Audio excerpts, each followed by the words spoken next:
गर तुम न सुनोगे तो मेरी कौन सुनेगा। दूसरे नंबर पर जोर फरमाते व तुइमुल जाइआ, और भूखों को खाना खिलाया करो। भूखा ये नहीं बताया कि मुसलमान भूखा हो तो खाना खिलाओ, हिंदू भूखा हो तो खाना न खिलाओ, नहीं। मेरे नबी फरमाते व तुइमुल जाइआ, भूखे को खाना खिलाओ। कोई भूखा तुम्हारे सामने आ जाए, अल्लाह का बंदा है, इंसान है, इस नीयत से जब उसको खिलाओगे तो तुमसे तुम्हारा खुदा राजी हो जाएगा। बहुत बड़ी नेकी है किसी को पानी पिला देना, किसी को खाना दे देना, बहुत बड़ी नेकी है। लेकिन आज कुछ लोग ऐसे जो सोचते हैं कि जान चली जाए लेकिन रुपया न जाए, खाना न जाए। बताते हैं कि एक आदमी रहा है, कमाए कमाए रुपया बटोरिस तक लेके गया बनिया की दुकान पर, कहा थे भैया ये फुटकुर है का रख लो, हमका नंबर ही दे दो। बहुत पहले की बात है। तो दुकानदार फुटकुर रख ली सो नंबर ही दे दी। अब जब वो नंबरी नोट पे तो का फैलाए फैलाए देखे, बहुत मगनमा के 100 के नोट पाए गए। गवाए कपड़ा में यहाँ बांध के तक बक्सम रख दी। बहुत मगनमा के हमारे घर में 100 के नोट धरा। सुबह उठा तो काम पर जाए से पहले बक्सा खोलिस, और बक्सा खोल के रुपया निकाल के देख लीस तक बांध के रख दी, चला का काम करे। और शाम के जब लौटा तो फिर बक्सा जुटा, फिर बक्सा खोलिस, फिर रुपया का देख लीस, फिर बांध के रख दी। सुबह देखे शाम देखे, ऐसा मालूम है कि बक्सम कोनो मज़ार बंद की है, ये मेरू के ज़ियारत करे। अल्लाह मर्जी जुमक दिन आवा तो जुमक दिन वो घरे नहीं रुका, चला का काम करे। कुछ बदनसीब ऐसे हैं कि नमाज जुमा भी नहीं पढ़ते। ऐ लोगों, जुमा हफ्ते की ईद है। हुजूर ने फरमाया है कि मेरी उम्मत में जो गरीब लोग हैं उनका हज अल्लाह ताला ने नमाज जुमा में रखा है, कि जब कोई मुसलमान नमाज जुमा पढ़ता है तो अल्लाह ताला उसको हज के बराबर सवाब अता फरमाता है। पढ़ लिया करो नमाज जुमा, 5 वक्त की नमाज पढ़ो। तो जुमा का दिन था, चला गया काम करने, उस दिन भी आओ के घर मस्जिद के दायरे बना रहा है। जुमा में यह इमाम साहब तकरीर करे लागे कि भाइयों अपने माल की ज़कात दो, जो अपने माल की ज़कात नहीं देगा वो माल अज़दहा सांप बनकर कब्र में डसेगा कि ले मैं तेरा माल हूँ, ले मैं तेरा माल हूँ। हज़रत अबू हुरैरा रवायत करते हैं, इसलिए अपने माल की ज़कात दो। तो जिसके घर में 100 का नोट था वो तो रहा नहीं, उसकी औरतिया सुनिस तो सोचिस के ला हम 2.5 रुपया दे, चूँकि हमारे घर में 100 रुपया रखा है, 40 में 100 में 2.5। तो गई बक्सा खोला और कपड़ा खोला, कपड़ा में 100 का नोट था, निकाला, ले गई मस्जिद में, मौलवी साहब को दिया, कहा लो 2.5 रुपया काट लो। मौलवी साहब ने 2.5 रुपया ज़कात काट लिया, 97.5 वापस किया। वो औरत ले गई और उसी कपड़े में बांध कर बक्से में रख दिया। शाम को उसका आदमी आया काम करके, तो आदत के मुताबिक बक्सा पे जुटा, बक्सा खोला, कपड़ा उठाया, उसको खोला गठरी, तो खंड से ठंडी नीचे गिरी।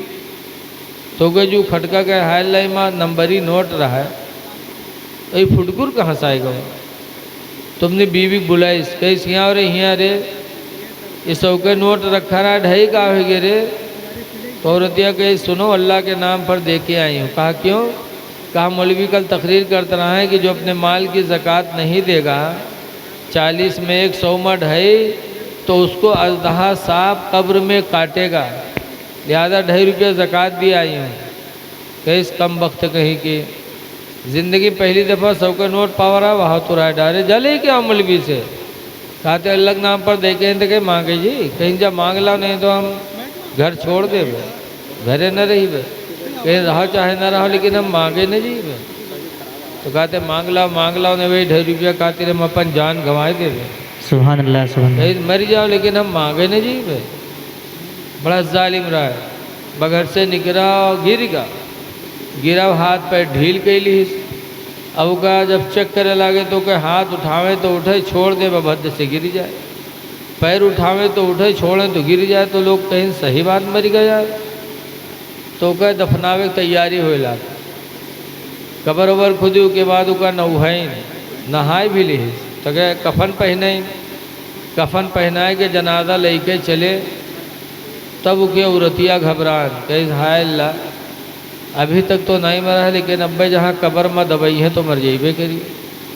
तो दौड़ी, ए भाइयों अल्लाह के वास्ते मेरे आदमी का जनाजा रख दो, दूर हो जाओ जरा, हम अपने आदमी से कुछ बात कर ली, आखिरी टाइम है।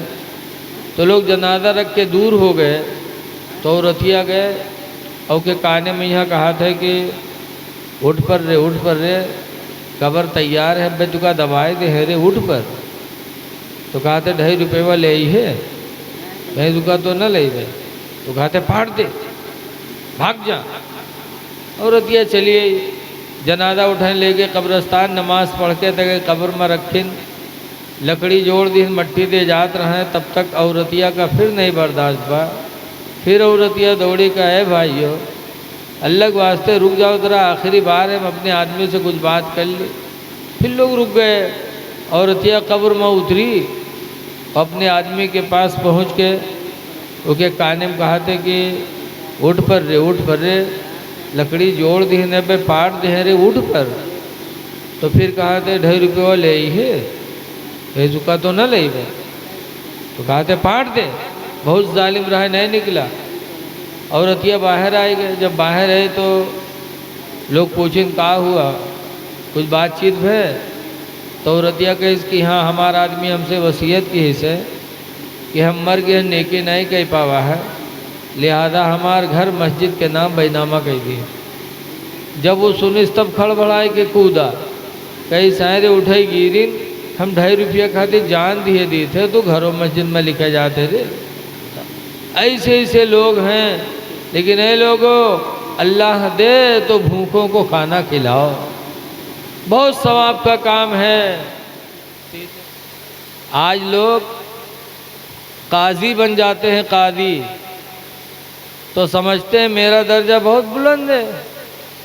हदीस शरीफ में है कि काजी 3 तरह के होते हैं, 2 जहन्नम में जाएंगे और 1 जन्नत में जाएगा। 2 फैसला करने वाले जहन्नम में, 1 जन्नत में। जहन्नम में कौन जाएगा? एक वो काजी या वो जज जो बेइंसाफ़ी के साथ फैसला करे, वो जहन्नम में जाएगा। दूसरा वो काजी जो बग़ैर सोचे बग़ैर गौर करे फैसला दे दे, वो भी जहन्नम में जाएगा। और तीसरा वो काजी जो गौर व खौज भी करे और इंसाफ पर कायम हो करके फैसला करे, तो ऐसे काजी का ठिकाना जन्नत है। लिहाजा ये लोगों इंसाफ करो। इसीलिए कुरान हकीम में दूसरी जगह इसी के ताल्लुक़ से और आया है। आज एक दूसरे के ऊपर आदमी रहम नहीं खाता। हदीस पाक में अल्लाह के नबी फरमाते अल खल्क़ु अयालुल्लाह, सारी मखलूक अल्लाह की अयाल है। इरहमो मन फिल अर्दी, ज़मीन वालों पर तुम रहम करो। यरहमकुम मन फिस समा, तो आसमान वाला तुम पर रहम करेगा। ज़मीन वालों पे रहम करो, पड़ोसी पे रहम करो। आज पड़ोसी का दुश्मन। हदीस पाक सुनो, हुज़ूर फरमाते तहादू, ऐ लोगों हदिया भेजा करो, तोहफा भेजा करो। कैसा तोहफा?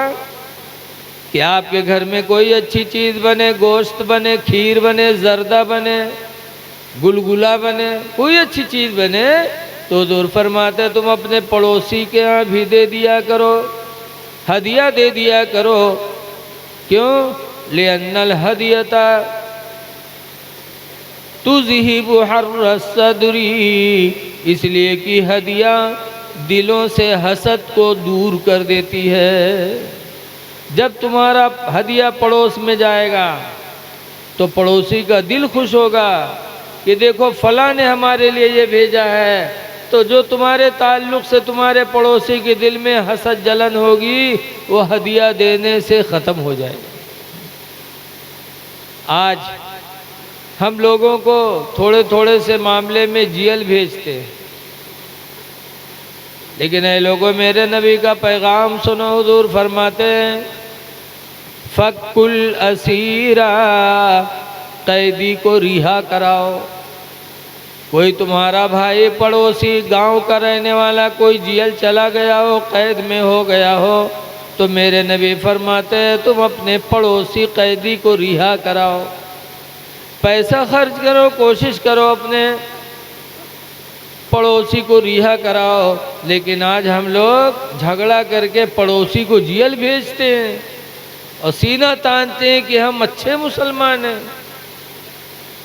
सुनो, हमारे आपके इमाम आज़म अबू हनीफ़ा कूफा में रहते थे।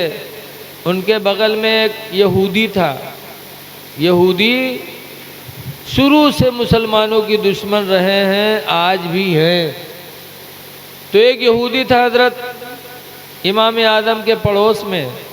वो हज़रत इमाम आज़म को तकलीफ़ देता था, सताया करता था, लेकिन इमाम आज़म कभी जवाब नहीं देते, कभी बदला नहीं लेते, सब्र करते रहते थे।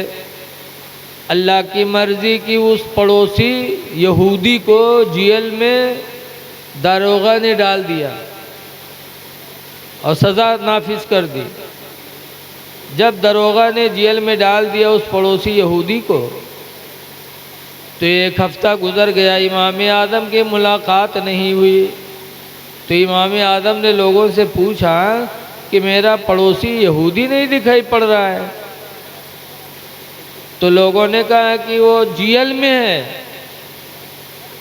आज हम लोग होते तो खुश होते, लेकिन हज़रत इमाम आज़म को जब पता चला कि मेरा पड़ोसी यहूदी जेल में, तो घर नहीं आए, बल्कि वहीं से कूफा के गवर्नर के पास गए। गवर्नर से मिले और कहा कि मेरे पड़ोसी यहूदी को आपके दारोगा ने जेल में डाल दिया है। मैं हाजिर इसलिए हुआ हूँ कि मेरे पड़ोसी यहूदी को रिहा किया जाए, मेरा पड़ोसी है वो। जब मुसलमानों की इतने बड़े इमाम ने सिफारिश की तो फ़ौरन गवर्नर ने कबूल कर लिया और फ़ौरन उसने एक परवाना जारी किया और वो परवाना लिख करके इमाम आज़म को दे दिया। इमाम आज़म वो परवाना जेल लेकर के दरोगा को दिखाया। दरोगा ने जब देखा तो उस यहूदी को निकाला और कहा सुनो, तुम्हारे रिहाई का परवाना मुसलमानों के इमाम आज़म लेके आए हैं, लिहाजा तुमको रिहा किया जा रहा है, जाओ।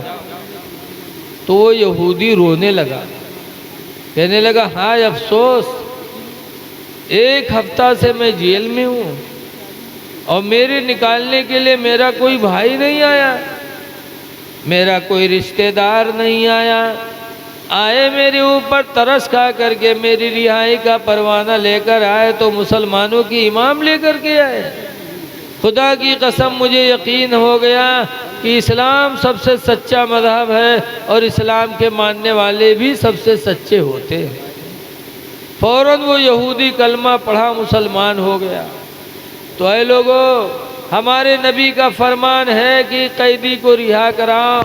मेरे बुज़ुर्गों ने इस पर अमल किया है, इसलिए आज हम भी सोचें कि हम किसी कैदी को जेल से निकाल न सकें तो कम से कम ये इतना ज़रूर करें कि अपने किसी पड़ोसी को जेल भेजें ना। आपस में मोहब्बत करो।